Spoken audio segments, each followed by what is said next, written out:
All right, we're going to do a practice scenario together to practice the vocabulary words and how to do the math. So I want you to imagine that you have a dog and you've drawn a picture of what your dog has just done. So this dot shows where the dog started. He ran to the left and then he turned around and he ran to the right. And then he reached a dog bone and he stopped and ate his bone.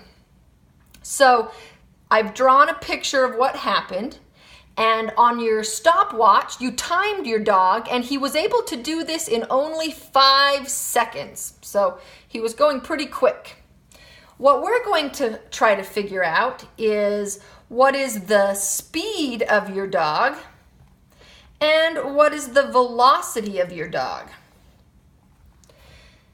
Now, you need to memorize that speed relies on distance, velocity relies on displacement, but they are both divided by time. Okay? So, speed and distance, you need to glue them together in your mind. Velocity and displacement, glue them together in your mind. Distance is the full path divided by time. So notice the scale is counting by 5s.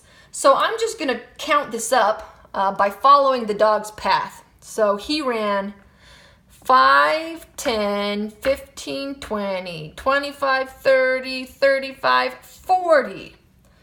The full path was 40 feet, and it took him 5 seconds. If I pop this in a calculator, 40 divided by 5 is 8, and so my final answer is 8 feet per second.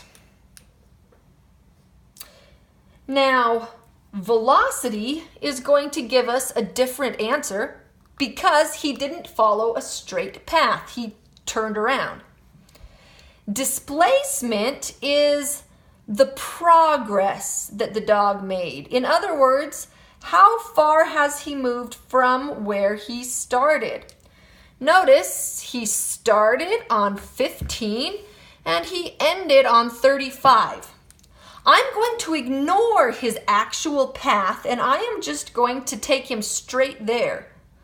So 5, 10, 15, 20. If he had followed a straight path, 5, 10, 15, 20, he ended up 20 feet from where he started and it took him 5 seconds to get there. We pop this in a calculator. 20 divided by 5 is 4.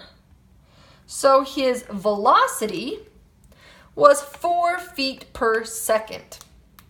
Notice that's half as much as his speed.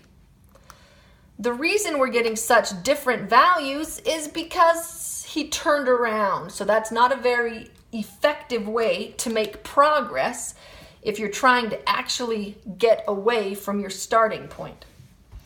So that's a basic math example of our new vocabulary words.